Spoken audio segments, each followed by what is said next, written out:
Islam Darul Muwahhidin atau SD Holistik. Ya, bagaimana kabarnya hari ini? Ya, semoga sehat selalu ya.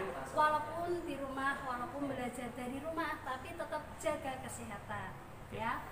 Pada kesempatan kali ini saya Pak Marom dan Gus Dewi akan menerangkan ya, kita akan belajar bersama dengan mengolah limbah ya, limbah yang ada di lingkungan sekitar kita menjadi sesuatu yang lebih bermanfaat dan berguna bagi kita dan juga makhluk di sekitar kita.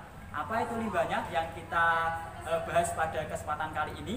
Yaitu ini ada limbah sayur. Nah, limbah sayur ini banyak terdapat di pasar. Biasanya tukang sayur yang sayurnya sudah busuk itu dibuang di tempat sampah, dan teman-teman tahu baunya ke sayur yang sudah busuk itu pasti akan berbau busuk ketika sudah lama, dan itu juga akan mengganggu lingkungan ya, ya. Bisa mengganggu pencemaran lingkungan. Sehingga perlu kita sebagai anak pelajar, kita harus menyelesaikan masalah lingkungan tersebut biar lingkungan kita tetap terjaga bersih dan sehat, nyaman. Oke. Selain itu ada limbah lagi. Ini limbah apa, Us Dewi?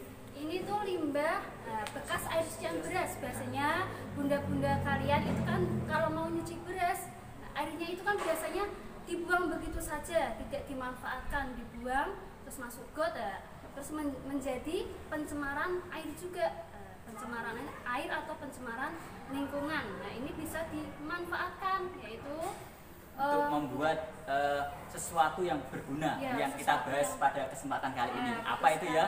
Oke, kita tonton video selanjutnya ya. Kita fokus pada tutorial ini. Oke, karena tadi bahan-bahannya limbah, sehingga tidak ada sesuatu yang mubazir di lingkungan kita. Dari limbah bisa dibuat menjadi sesuatu yang berguna. Sepertinya ada dalilnya ya, Gusti Dewi ya? Iya, ada dalilnya, yaitu di Al-Quran surat Al-Isra ayat 27 yang bunyinya itu innal mubadiri kanu ihwana sayatin. Artinya itu sesungguhnya perbuatan mubadir itu adalah temannya setan. Nah, siapa yang mau jadi temannya setan? Pak Maro mau? Oh, enggak. Oh ya, enggak. Kalau nggak mau jadi temannya setan, jadi jangan mempunyai sifat mubadir. Kita harus memanfaatkan sesuatu yang sekiranya bisa dimanfaatkan menjadi bahan yang berguna. Oke. Kita pada kesempatan ini yang mungkin ditunggu-tunggu, kita memanfaatkan limbah untuk membuat sebuah produk yaitu pupuk organik, yaitu yang bentuknya cair, sehingga disebut pupuk organik cair. Nah, untuk kenapa sih keuntungan dari pupuk organik cair ini? Kenapa kita harus membuat pupuk yang bentuknya cair? Kenapa tidak pakai pupuk kimia aja, Pak? Kenapa itu? Oke, tetap fokus lagi. Kenapa harus membuat pupuk organik yang berbentuk cair? Karena pupuk organik cair ini merupakan pupuk yang berbahan dari bahan-bahan alami, dari alam. Dari sayuran, Pak, dari bahan limbah sayur. Dari kulit buah juga bisa. Ini ada kulit buah naga yang biasanya di jus, tukang jus ya. Nah, itu dibuang, bisa digunakan untuk membuat pupuk organik ini. Ada juga wortel ini ya, kulit pisang, juga ada campur-campur. Pokok intinya yang organik dan alami.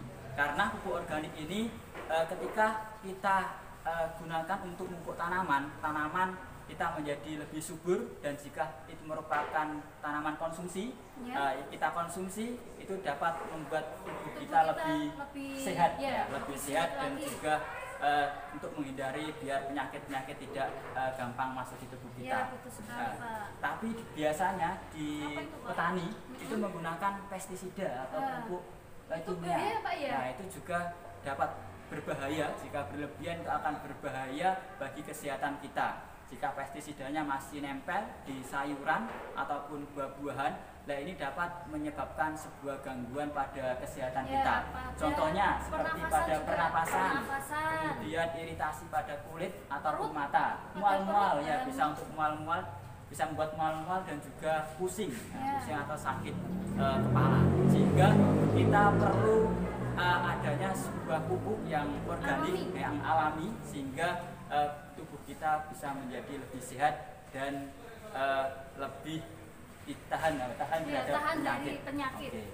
Langsung saja Mas Dewi ya, kita bagaimana cara membuat pupuk organik cair ya. Sebelum ke sana kita harus tahu alat dan bahannya ya.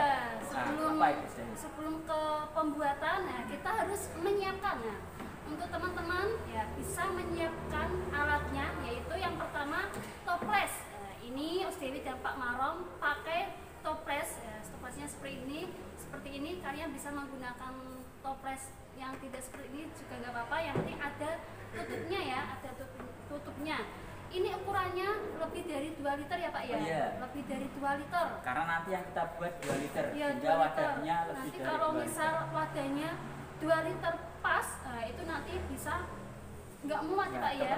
Kepenuhan. Nah, terus selanjutnya alatnya ada pisau ya. Pisau ini nanti untuk memotong sayuran kecil-kecil. Nah, terus bahan selanjutnya yaitu ini apa ini Pak Marom? Malam ini. Ya, malam ini fungsinya untuk menutup celah pada lubang tutup toples. Terus selanjutnya ada ini apa ini ya? Suntikan ya. Nah, suntikan ini fungsinya untuk mengambil EM4. Nah, EM4 ini atau pengganti gelas ukur. Oke. Terus alat selanjutnya itu ada apa ini Pak Marom? Selang bening. Ini untuk sirkulasi udara ya nantinya. Berapa meter ini Pak Marom? Ini bisa untuk membuat ini bisa 1 meter sudah cukup. Ya, 1 meter ini ya. Cukup 1 meter. Terus ada timbangan juga. Timbangan ini ya. Ada timbangan juga. Timbangan ini untuk apa, Mas Dewi? Timbangan ini untuk apa ini ya? Menimbang. Ini. Kemudian selain alat dan bahan tadi sudah, kemudian ada bahannya. Sekarang kita mengenal bahannya. Bahan utama ini ada sayur ya, limbah sayur maupun limbah kulit buah, supaya campur-campur. Yang penting limbah dari organik dari tanaman ya, tanaman yang lunak seperti itu. Kemudian selain limbah sayur ini, kulit buah, ada juga ini namanya EM4. Ini bisa didapatkan di toko pertanian. EM4 ini apa? Ini adalah suatu bakteri yang nantinya akan membantu proses dalam membuat pupuk yang nantinya fermentasi ya, menguraikan ini unsur-unsur anorganik di sayur dan juga kulit-kulit buah ini nanti akan diurai oleh bakteri ini. Dan bakteri ini tidak dapat dilihat oleh mata, kasat mata ya, tetapi dapat bermanfaat bagi kita. Kemudian selain itu ada apa ini?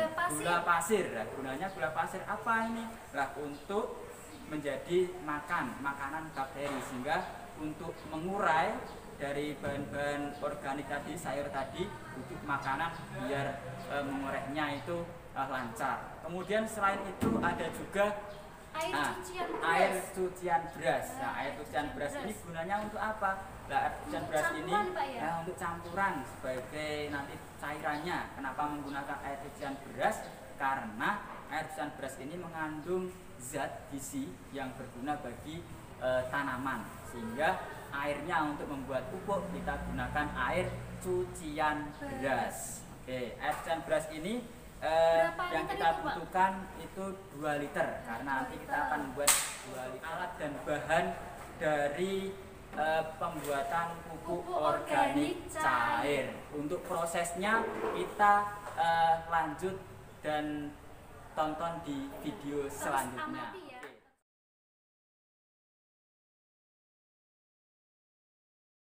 Oke, selanjutnya teman-teman, setelah menyiapkan alat dan bahannya, selanjutnya apa Pak Marom? Kita langsung ke cara pembuatan POC, yaitu pupuk organik cair. Nah, langkah yang pertama yaitu kita menimbang limbah sayur tadi dan kulit buah. Nah, kita campur, kita timbang dengan kecil. Potong kecil-kecil sayuran ya.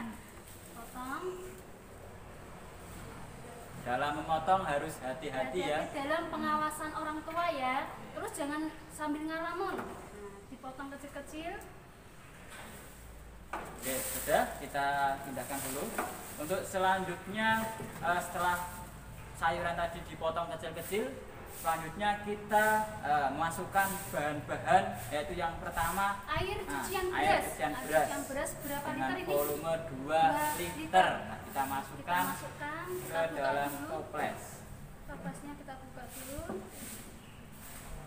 Ini sudah ditakar, 2 botol ini sudah 2 liter. Kita dimasukkan ke toplesnya ya, pelan-pelan, jangan sampai tumpah. Nah, ini air cucian beras yang ayah bundanya pagi-pagi memasak. Air cucian berasnya jangan dibuang, bisa buat pupuk.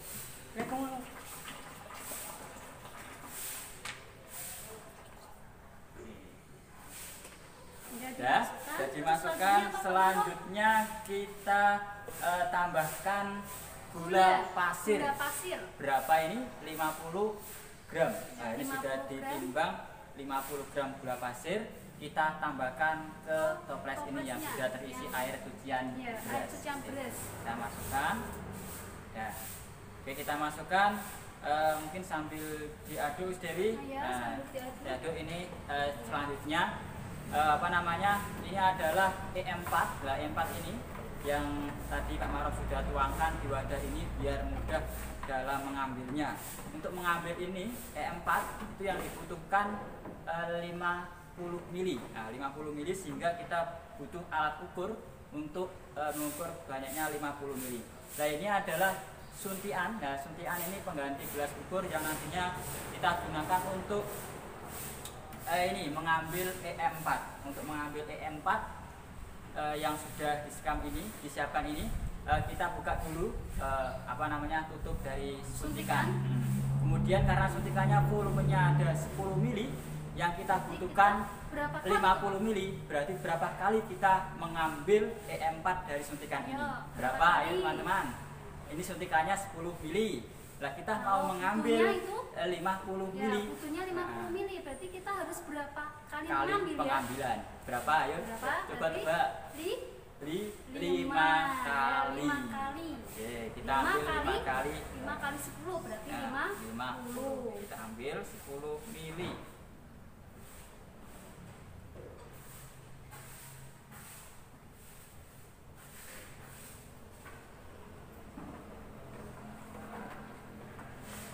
Kita masukkan ke toples ini yang sudah ada cairan air beras sama gula.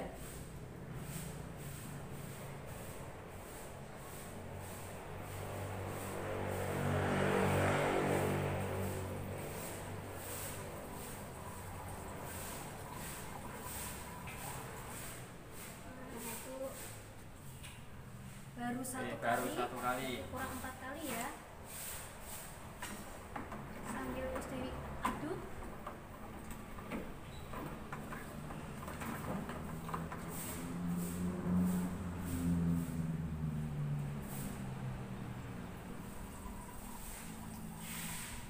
Pelan-pelan dalam menuangkannya biar tidak muncrat biar tidak tumpah ya. Nah, ini baru berapa kali? 2 kali. Dua kali. Kurang 3 kali. Kurang 3 kali.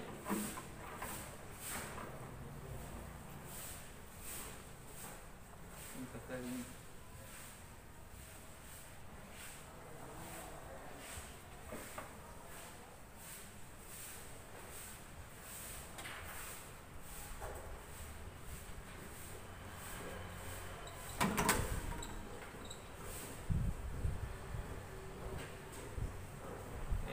Berarti ketiga ya.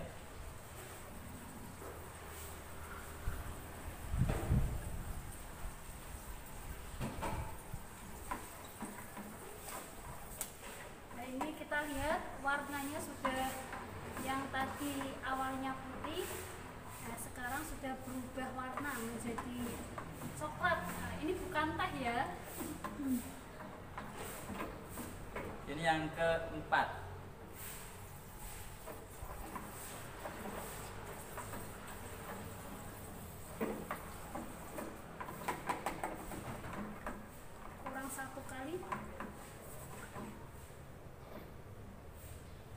Hati-hati dalam mengambilnya. Bukan 10 mili.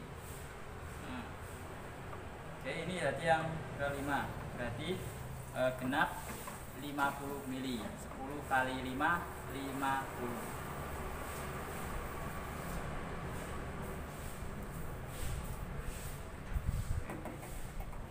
Kita taruh, diaduk sehingga setelah gula dan cairan empatnya dan air campur, kita masukkan sayuran tadi, sayuran yang sudah ditimbang juga kita masukkan pelan-pelan saja ya, pelan-pelan kita masukkan.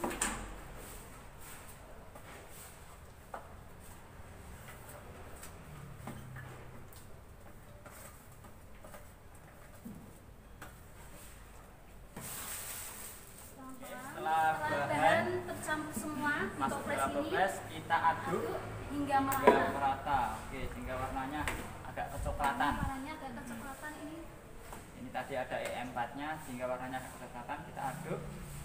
Nah, pastikan sayurannya ini tergenang oleh air yang tadi yang sudah dimasukkan tadi. Nah, oke. Kita aduk. Ya. Setelah kita aduk, kemudian kita tutup rapat. Nah, jangan lupa untuk men-setting tutupnya. Nah, ini tutupnya dengan dikasih selang. Tutupnya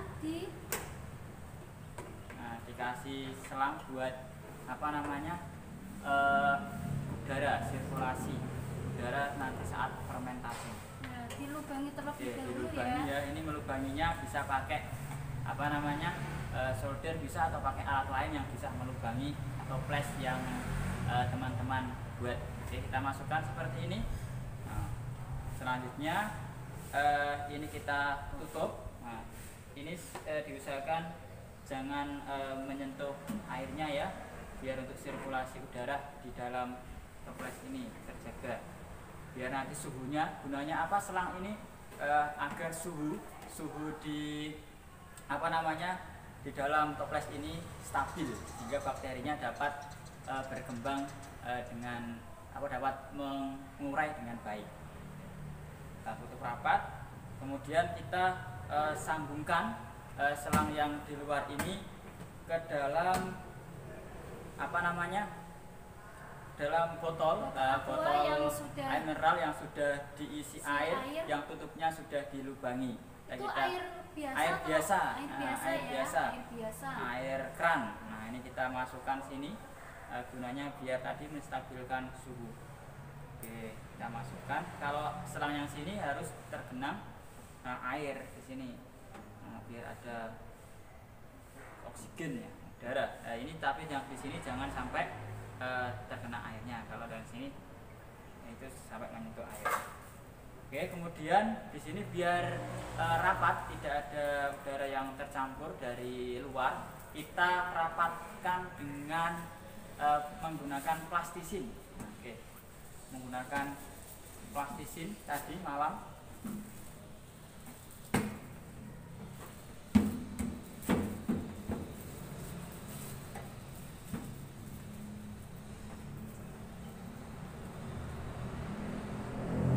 Rapatkan dengan ini biar tidak ada udara yang masuk. Jadi sekitar selang ya, sekitar selangnya. Selang kita, dan juga di bagian botol ini juga dikasih. Nah, tutupnya ini juga dikasih biar rapat.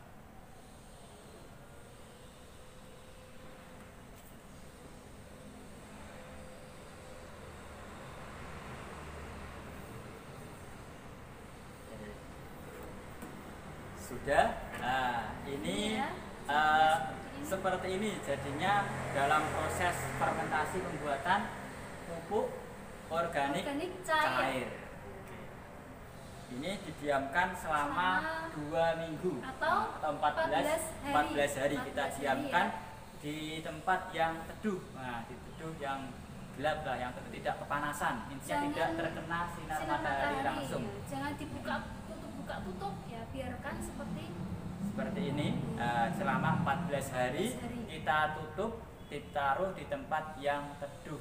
Kemudian setelah 14 hari kita buka. Nah, tandanya percobaan kita, project science kita ini berhasil ketika bau dari hasil campuran ini tidak berbau busuk, tapi baunya seperti bau tape, yaitu indikator atau tandanya bahwa pupuk kita sudah jadi. Nah, itu tidak ada bau busuk, baunya seperti tape, dan juga tidak ada jamur. Nah, itu tanda pupuk kita siap digunakan. Ya, Oke, siap diaplikasikan. Untuk video tentang cara pengaplikasian tentang tumbuhan, ya, tanaman, kita simak di video selanjutnya. Oke, kita simpan dulu selama 4. Teman-teman, cukup sekian cara pembuatan POC, pupuk organik cair, bentuknya seperti ini. Kita tunggu selama 14 hari atau 2 minggu untuk memanen pupuk yang sudah kita buat. Nah, demikian yang dapat Pak Mahram dan Gus Dewi sampaikan. Wabillahi taufiq wal hidayah. Wassalamualaikum warahmatullahi wabarakatuh. Oke, selamat mencoba.